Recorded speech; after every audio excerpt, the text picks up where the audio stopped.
निमजुली की तहसील मनासा में तहसीलदार द्वारा बिना पूर्व सूचना संपत्ति नीलामी किए जाने का मामला सामने आया है। आवेदक विकास बांगा ने कलेक्टर नीमच का आवेदन देकर नीलामी आदेश पर तत्काल रोक लगाने की मांग की है। आवेदक के अनुसार Akshay credit cooperative society Manasa से लिया गया ऋण पूर्ण चुका दिया गया था, फिर भी समान नाम की सोसाइटी मंदसौर द्वारा गलत तथ्यों के आधार पर कुर्की का आवेदन किया गया। सहकारिता विभाग की जांच में अनियमितताएं सामने आने पर 9 जनवरी 2026 को मनासा सोसाइटी का संचालक मंडल भंग कर दिया गया। इसके बावजूद प्रकरण लंबित रहते हुए नीलामी आदेश जारी कर दिया गया, जिसकी सूचना 26 जनवरी को मुनादी से मिली, जबकि नियमानुसार 15 दिन पूर्व सूचना देना अनिवार्य है। आवेदक ने इसे प्राकृतिक न्याय का उल्लंघन बताते हुए आपत्तियों के निराकरण तक नीलामी प्रक्रिया पर तत्काल रोक की मांग की है।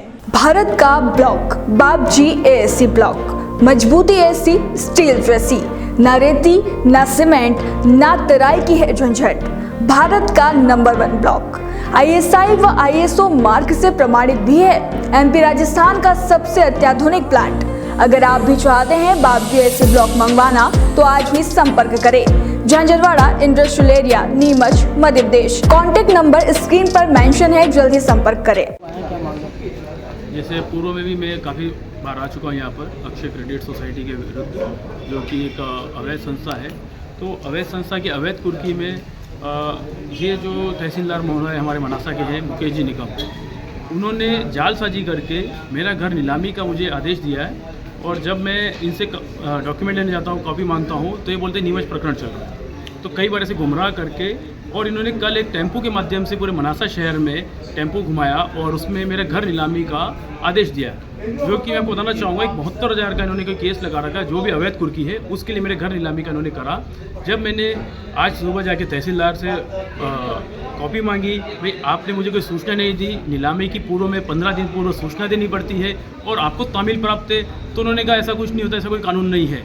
तो डायरेक्ट मुझे कोई जानकारी के इन्होंने कल एक टेम्पो के माध्यम से मुझे जब पता चला कि हमारे तहसीलदार हैं मुकेश निकम, वो शासन के विरुद्ध जाकर एक अवैध कुर्की के लिए कार्रवाई करवा रहे हैं और मुझको इतना प्रताड़ित किया जा रहा है और मेरे घर नीलामी के आदेश दे दिए गए हैं और मैं मानसिक तौर पर इन्होंने मुझे इतना परेशान कर दिया है। और अगर इस तरीके से अगर अवैध कुर्की चली तो आज मैंने कलेक्टर साहब को अवगत कराया। हमने पूर्व में भी कलेक्टर साहब को आवेदन दिए थे, जिसमें कलेक्टर साहब के माध्यम से SDM सर ने हमें कहा था भाई ऐसी कोई अवैध कुर्की नहीं होगी। और जब अक्षय सोसाइटी का परिसमापन हो चुका है, जब ऐसे में जिस सोसाइटी का कोई वजूद नहीं है तो उसकी कुर्की कैसे हो सकती है। तो ऐसे बहुत सारे सवाल हैं जिनका जवाब कोई शासन नहीं दे रहा है। पता नहीं शासन क्यों मौन है। और तहसीलदार मुकेश निकम वो एक तरफा कार्रवाई कर रहे हैं, शायद वो किसी चीज़ के दबाव में या बिक चुके हैं, जो भी कह सकते हैं। कितने समय से लड़ाई लड़ रहे हैं आप लोग? मुझे पिछले 1.5 से 2 साल हो गए लड़ते लड़ते, और निरंतर मैं लड़ रहा हूँ और मुझ पर इन्होंने काफ़ी कार्रवाई करवाई। अवैध वसूली, गुंडे भेजते हैं। कल भी मेरे घर पे 3-4 व्यक्ति इन्होंने भेजे, अज्ञात व्यक्ति आए, बोलते आपका घर नीलाम हो रहा है। और उस वक्त मेरी माताजी और मेरी छोटी बच्ची है, जो मैं सिंगल फादर हूँ, मेरी वाइफ की डेथ हो चुकी है। तो उस चीज़ का फ़ायदा उठाकर इन्होंने घर पर आकर धमकाया और भाई आपका घर नीलाम हो रहा है, हमको घर दिखाइए। तो जब मैं पहुंचा तब से पहले कुछ व्यक्ति जो गायब हो गए। ये पूरा कार्य जो है रमेश मुंदड़ा अधिवक्ता इनका और उनका लड़का जो चेयरमैन है श्रेय मुंदड़ा और इनके गुर्गे, ये पूरी मिलके लॉबी मिलके परेशान करी जा रही है आम जन को, पीड़ितों को, और अवैध रूप से पैसा भी काटा गया। क्या आश्वासन मिला?